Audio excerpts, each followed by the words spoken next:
টেক্সাসে ৪৫ মিনিটে নদীর পানি বেড়ে গেল ২৬ ফুট। আর এই আকস্মিক দুর্যোগে মাত্র কয়েক ঘন্টার মধ্যেই প্রাণ গেল ২৪ জনের, নিখোঁজ আরও অনেকে। যুক্তরাষ্ট্রের টেক্সাস অঙ্গরাজ্যের দক্ষিণ মধ্যাঞ্চলের কার কাউন্টিতে শুক্রবার হঠাৎ ঘটে গেল এক ভয়াবহ ঘটনা। ভোর হওয়ার আগেই নামে ঝড় বৃষ্টি আর শুরু হয় ভয়াবহ বন্যা। ওয়াদালুপে নদীর পানি মাত্র ৪৫ মিনিটে ২৬ ফুট বেড়ে যায়। এই আকস্মিক পানির তোড়ে ভেসে যায় আশপাশের এলাকার গাড়ি ও ঘরবাড়ি। ওয়াদালুপে নদীর পাশেই ছিল একটি গ্রীষ্মকালীন শিশু ক্যাম্প। সেই সময় ক্যাম্পে উপস্থিত ছিল ৭০০ জনেরও বেশি শিশু। প্রচণ্ড স্রোতে নদীর পাড় ভেঙে পড়ে এবং কিছুক্ষণের মধ্যেই তলিয়ে যায় চারপাশ। উদ্ধার অভিযানে নামে হেলিকপ্টার, ড্রোন। টেক্সাসের লেফটেন্যান্ট গভর্নর ড্যান প্যাট্রিক জানিয়েছেন, এখন পর্যন্ত ২৪ জনের মৃত্যু নিশ্চিত হওয়া গেছে। তাদের মধ্যে ১৩ জনের মরদেহ উদ্ধার করা হয়েছে সকালেই। আরও ২৩ জন মেয়ে শিশু নিখোঁজ, যাদের খুঁজতে চলছে উদ্ধার অভিযান। উদ্ধারে নামানো হয়েছে ১৪টি হেলিকপ্টার, ১২টি ড্রোন আর শত শত উদ্ধারকর্মী। কেউ বা নদীর স্রোতে ভেসে গিয়েছিলেন, আর অনেকে গাছের ওপর আটকে ছিলেন। জীবনের ঝুঁকি নিয়ে তাদের উদ্ধার করা হচ্ছে। কার কাউন্টির শেরিফ ল্যারি লেইথা জানিয়েছেন, পুরো ঘটনা ঘটেছে মাত্র ২ ঘন্টার কম সময়ে। এত দ্রুত পানি বাড়বে এমন কোনো পূর্বাভাস ছিল না। রাডারেও ধরা পড়েনি এই বিপদ। এই জন্যই সময় মতো মানুষকে সতর্ক করা যায়নি আর এত প্রাণহানি ঘটেছে। স্থানীয় কর্তৃপক্ষ জানিয়েছে, কারভিল শহর সহ আশপাশের এলাকায় চলছে জরুরি উদ্ধার ও ত্রাণ কার্যক্রম। আবহাওয়া অধিদপ্তর জানিয়েছে, এখানে বজ্রসহ আরও ভারী বৃষ্টির আশঙ্কা আছে, তাই আবারও জারি করা হয়েছে বন্যার সতর্কতা। স্থানীয় বাসিন্দা বলছেন, এই দুর্ঘটনা শুধু একটি বন্যা নয়, এটি শত শত পরিবারের জন্য দুঃস্বপ্ন। আপনারা দয়া করে প্রার্থনা করুন নিখোঁজ শিশুদের জন্য। নিখোঁজ শিশুরা যেন নিরাপদে ফিরে আসে।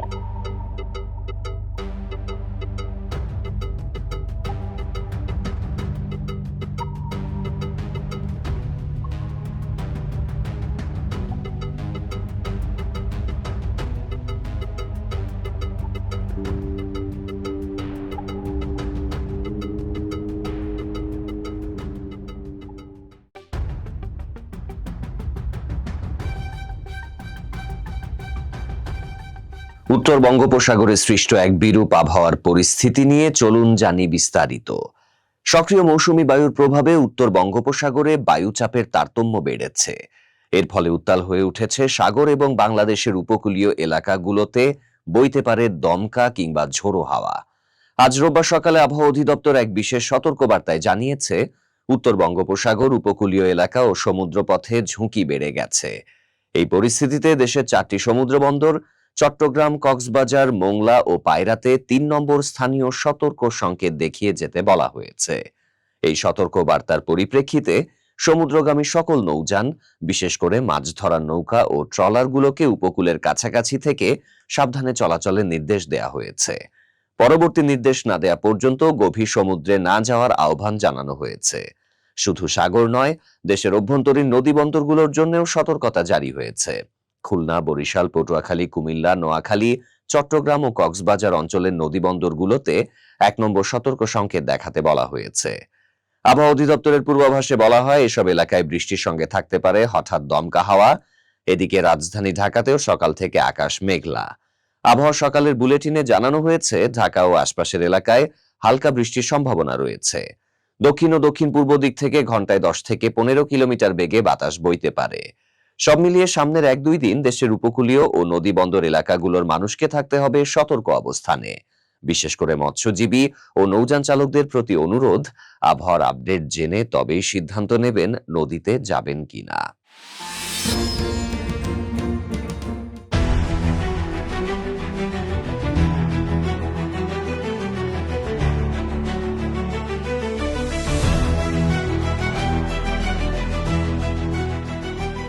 সাম্প্রতিক সময়ে সবচেয়ে বড় বাণিজ্য সংকটে পড়েছে দেশের সর্ববৃহৎ স্থলবন্দর বেনাপোল। ভারত ও বাংলাদেশের মধ্যে পাল্টাপাল্টি নিষেধাজ্ঞার জেরে প্রায় ৭.৫ লাখ মেট্রিক টন বাণিজ্য কমে গেছে। এতে ভেঙে পড়েছে আমদানি রপ্তানি কার্যক্রম। সংকটে পড়েছেন দুই দেশের ব্যবসায়ী ও সাধারণ মানুষ। ২০২৪-২৫ অর্থবছরের পরিসংখ্যান বলছে, আগের বছরের তুলনায় বেনাপোল বন্দরে বাণিজ্য কমেছে ৭,৬,৫৬২ মেট্রিক টন। এর মধ্যে আমদানি কমেছে 6,31,330 মেট্রিক টন আর রপ্তানি কমেছে 75,232 মেট্রিক টন। বৈশ্বিক মন্দার পাশাপাশি 2024 সালের 5ই আগস্টের পর থেকে একের পর এক নিষেধাজ্ঞা আরোপের ফলে আমদানি রপ্তানি বাণিজ্যে ব্যাপক ধস নেমেছে। বাণিজ্যিক নেতারা জানান 2024 সালের 8ই এপ্রিল থেকে ভারতের নিষেধাজ্ঞার কারণে আকাশপথে তৃতীয় দেশে বাংলাদেশি পণ্য রপ্তানি বন্ধ রয়েছে। তারপর 17 মে আরেকটি নিষেধাজ্ঞায় বন্ধ হয় গার্মেন্টস, তুলা, প্লাস্টিক, আসবাব ও ফলজাত পণ্যের রপ্তানি। আরও ধাক্কা আসে 26শে জুন, যখন ভারত সরকার পাট ও পাটজাত পণ্য স্থলপথে রপ্তানি বন্ধ করে দেয়। এর জবাবে বাংলাদেশও দেশীয় শিল্প রক্ষার অজুহাতে ভারতের সুতা স্থলপথে আমদানি নিষিদ্ধ করে। বন্দর কর্তৃপক্ষ জানায়, গত অর্থবছরে ভারত থেকে বেনাপোল দিয়ে আমদানি হয়েছিল 21,30,228 মেট্রিক টন। এবার তা কমে দাঁড়িয়েছে 14,98,898 মেট্রিক টনে, অর্থাৎ 6,31,000 মেট্রিক টন ঘাটতি। রপ্তানিও কমেছে। আগে যেখানে রপ্তানি হয়েছিল 4,56,000 মেট্রিক টন, এবার তা নেমেছে 3,81,000 টনে। আমদানিকারক ব্যবসায়ী আল মামুন বলেন, নিষেধাজ্ঞার কারণে বাণিজ্য ধস নেমেছে। আমরা চরম ক্ষতির মুখে। সরকারকে কার্যকর পদক্ষেপ নিতে হবে। বেনাপোল আমদানি রপ্তানিকারক সমিতির সভাপতি আলহাজ মহসিন মিলন বলেন, স্থলপথে আমদানি রপ্তানিতে বড় সমস্যা হচ্ছে। এই বাণিজ্য যুদ্ধ দুই দেশের অর্থনীতিকেই ক্ষতিগ্রস্ত করছে। বেনাপোল বন্দরের উপপরিচালক মামুন কবির তরফদার জানিয়েছেন, সর্বশেষ বৃহস্পতিবার ভারত থেকে মাত্র 486 ট্রাক পণ্য এসেছে আর বাংলাদেশ থেকে গেছে মাত্র 76 ট্রাক পণ্য। পাল্টাপাল্টি নিষেধাজ্ঞার এই লড়াইয়ে ক্ষতিগ্রস্ত হচ্ছে দুই দেশের জনগণ। ব্যবসা বাণিজ্যের চাকা থেমে যাচ্ছে, প্রভাব পড়ছে অর্থনীতিতেও। বাণিজ্য বিশ্লেষকরা বলছেন, দুই দেশের সরকারের উচিত অবিলম্বে আলোচনার মাধ্যমে এই সংকটের সমাধান খোঁজা। দেশের রাজনীতিতে চলছে চরম উত্তেজনা। দীর্ঘ 17 বছর পর বিএনপির ভারপ্রাপ্ত চেয়ারম্যান তারেক রহমান কি এবার সত্যি সত্যি দেশে ফিরছেন? রাজধানী জুড়ে শুরু হচ্ছে আলোচনা, আর সামাজিক মাধ্যমে ভাইরাল হচ্ছে পুরনো সেই স্লোগান, তারেক রহমান বীরের বেশে আসবে ফিরে বাংলাদেশে। গত কয়েক সপ্তাহ ধরে বিএনপির ভেতরে বাইরে শোনা যাচ্ছে তারেক রহমান শিগগিরই দেশে ফিরছেন। দলের নেতারা বলছেন, তার আগমন ঘিরে প্রস্তুত হচ্ছে নানা পরিকল্পনা, যদিও এখনো সুনির্দিষ্ট করে কেউ বলতে পারছেন না তিনি কবে ফিরছেন। বিএনপির ঘনিষ্ঠ সূত্র বলছে, আগামী আগস্ট মাসের শেষের দিকে তারেক রহমানের ফেরার একটা সম্ভাবনা আছে, তবে সেটাও চূড়ান্ত কিছু নয়। কেন এমন দ্বিধা? প্রথম কারণ বর্ষাকাল। আষাঢ় শ্রাবণের বৃষ্টিতে ঢাকায় বড় জমায়েত করা কঠিন, তাই তার প্রত্যাবর্তনের দিনক্ষণ নিয়ে ভেতরে ভেতরে চিন্তা আছে।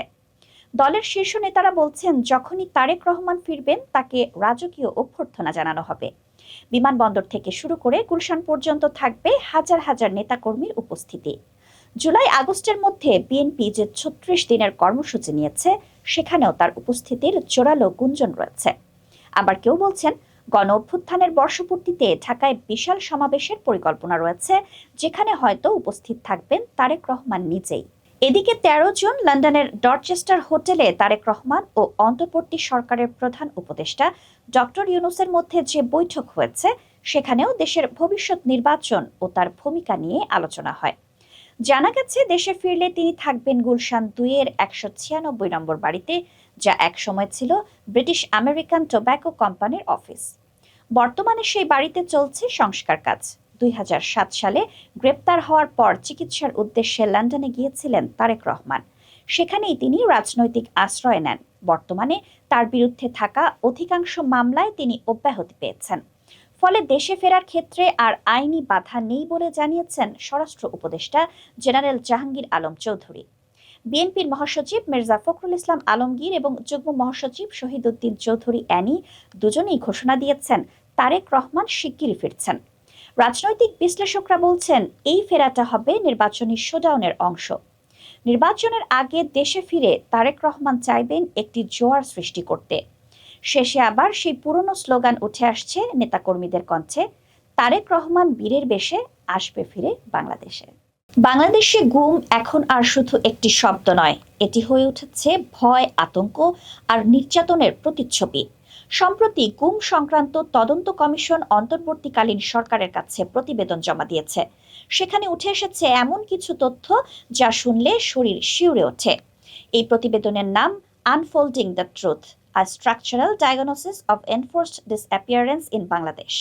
কমিশনের বিশ্লেষণে দেখা গেছে গত কয়েক বছরে প্রায় 1850টি গুমের অভিযোগের মধ্যে 253টি ঘটনায় নির্যাতনের প্রমাণ পাওয়া গেছে, আর সেই নির্যাতনের পদ্ধতি ছিল চরম অমানবিক।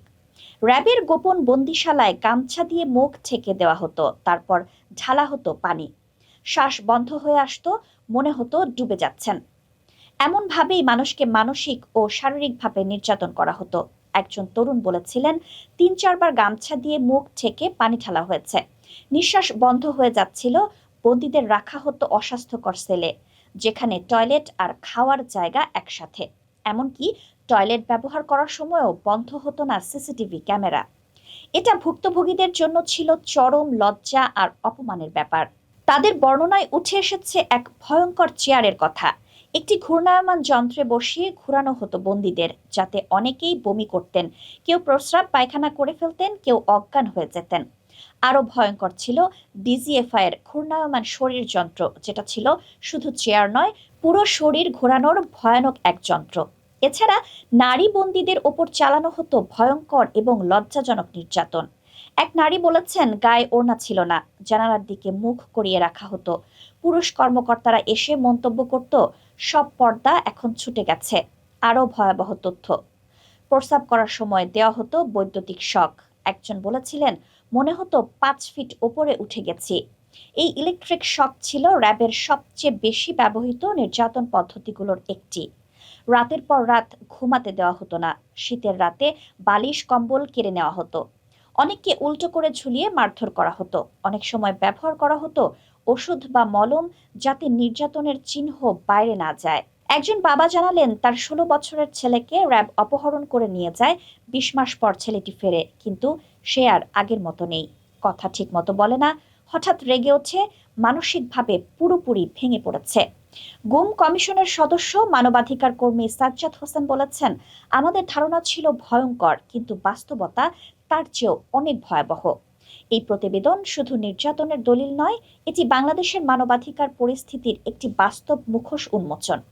এই ভয়াবহতাকে অস্বীকার করা মানে সত্যের অস্বীকার করা।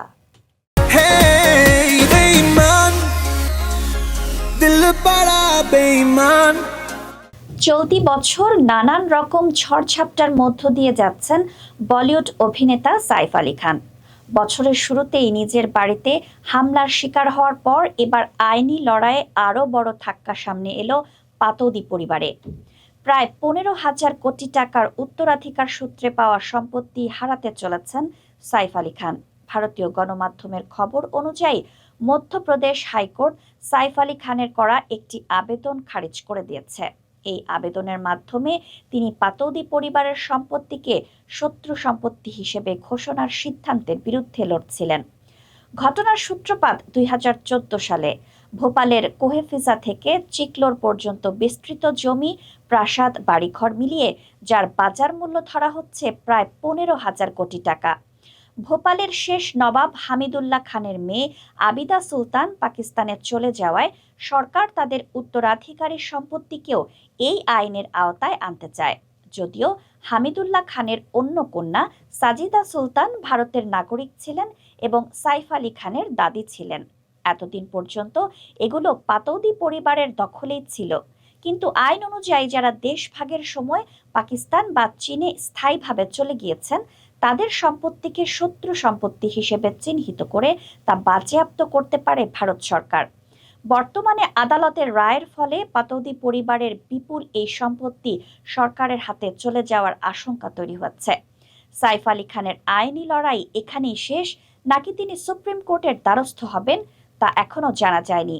যদিও এখনো চূড়ান্তভাবে সম্পত্তি বাজেয়াপ্ত হয়নি, তবে আদালতের এই রায় কার্যত শেষ পেরেক ঠুকে দিল পাতৌদি পরিবারের ঐতিহ্যবাহী সম্পত্তির কফিনে। সাইফ আলী খানের পক্ষ থেকে এখনো কোনো আনুষ্ঠানিক প্রতিক্রিয়া আসেনি, তবে বলাই যায় 2025 সাল অভিনেতার জন্য কেবল শরীরই নয়, মানসিকভাবেও এক কঠিন সময় হয়ে উঠেছে।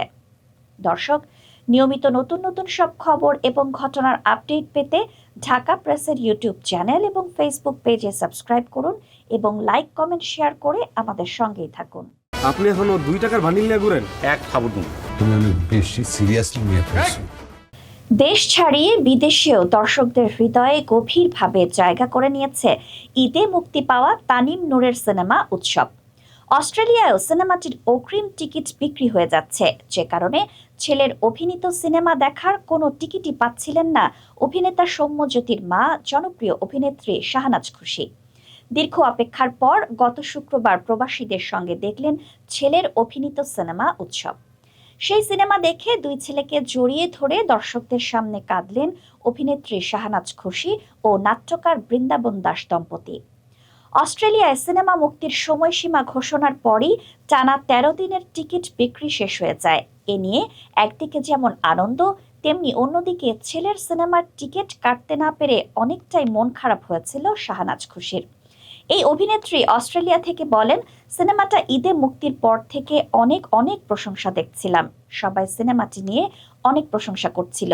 কেউ কেউ লিখেছিলেন টিনেজ নতুন এক জুটি পেল ঢালিউড, কেউ আবার আমির খানদের সঙ্গে তুলনা করছিলেন। ছেলেকে নিয়ে এত কথা হচ্ছিল, অথচ ছেলেটার অভিনয় দেখার সুযোগ পাচ্ছিলাম না। গত মে মাস থেকেই অস্ট্রেলিয়ায় শাহনাজ খুশি পুরো পরিবারই একসঙ্গে ছিল। পরে তারা একসঙ্গে সিনেমাটি দেখার পরিকল্পনা করেন, কিন্তু 4টি টিকিট মেলানো কঠিন হয়ে পড়ে। তাই অবশেষে অসুস্থতার কারণে একটি পরিবার যখন 4টি টিকিট ফেরত দেয়, তখনই সেই টিকিট পেয়ে আর দেরি করেননি তারা, সঙ্গে সঙ্গে চলে যান সিনেমা দেখতে। শাহনাজ খুশি বলেন, সব মায়েরা বুঝতে পারবে আমার এই আবেগ। আমি এমনিতেই প্রচন্ড আবেগপ্রবণ মানুষ। সিনেমা দেখে আনন্দ, বেদনা এবং পরিপূর্ণ সুখানুভূতিতে পুরো কুয়াশায় ঢেকে গেলাম। কাছ থেকে দেখলাম দর্শকেরা কতটা আগ্রহী সিনেমাটি নিয়ে, কিভাবে ছেলেকে জড়িয়ে ধরছিলেন। সিনেমা দেখতে বসে ছেলের জন্য গর্বে কেঁদেছেন এই মা। সিনেমাটি নিয়ে দর্শকদের আগ্রহ, ছেলের প্রশংসা তার জীবনে অবিস্মরণীয় ঘটনার একটি হয়ে থাকার মতো জানিয়ে এই অভিনেত্রী বলেন, আমরা যে সিনেমা দেখব এটা দর্শকেরা কেউ জানতেন না। পরে সিনেমা শেষে জানাজানি হয়ে গেল, তখন সবাই আমাদের স্টেজে উঠতে বলেন। সেখানে ছেলেকে নিয়ে দর্শকদের আগ্রহ আর ভালোবাসা দেখে আমার কান্না চলে আসে। দুই ছেলে ও তাদের বাবা বৃন্দাবন দাসও কাঁদতে থাকেন। তখন আমরা লক্ষ্য করেছি হলের দর্শক আসনের সবাই কাঁদছিলেন। এই ভালোবাসা ছিল অনন্য প্রাপ্তি। শাহনাজের ভাগাভাগি করা ভিডিওতেও দেখা যায় সেই চিত্র। দর্শকদের সামনে মা ও বাবাকে জড়িয়ে ধরে কাঁদছেন দুই ছেলে। এরপরে তারা দর্শকদের সঙ্গে কথা বলেন। উৎসব সিনেমার জাহিদ হাসান অভিনীত জাহাঙ্গীর চরিত্রের তরুণ বয়সে দেখা গেছে সৌম্যজ্যোতিকে। এতদিন দেশের দর্শকদের প্রশংসায় ভাসছিলেন সৌম্য। এবার প্রবাসী দর্শকদের সঙ্গে সিনেমা দেখার অভিজ্ঞতা নিয়ে সৌম্য বলেন, আমরা অস্ট্রেলিয়ার দর্শকদের এত ভালোবাসা পাবো ভাবিনি। এমনকি আমাদের শো শেষ হওয়ার পর প্রত্যেক দর্শকের সঙ্গে আলাদা করে কথা বলতে হয়েছে, ছবি তুলতে হয়েছে। তারা অনেকেই দীর্ঘ সময় আমাদের জড়িয়ে ধরে শুভকামনা জানিয়েছেন। কেউ কেউ বলছিলেন, সিনেমায় যে চিত্রটা পেয়েছেন সেটা টিকিটের তুলনায় অনেক বেশি। দেশের প্রতি, দেশের গল্পের প্রতি প্রবাসীদের যে ভালোবাসা, সেটা এক কথায় ভাবানোর মতো। তারা সিনেমাটি পছন্দ করেছেন, সবাই যে ভালোবাসা দেখিয়েছেন সেটা মনে রাখার মতো। সবশেষে ছেলের অভিনয় নিয়ে শাহনাজ খুশি বললেন, আমি হয়তো পক্ষপাতিত্ব করে বলবো, কারণ আমি মা। আমি একটু বেশি আবেগপ্রবণ হয়ে গিয়েছিলাম। পর্দায় সৌম্যকে দেখে বহুবার কান্না পেয়েছে। তাকে আমি প্লাস মার্ক দেব।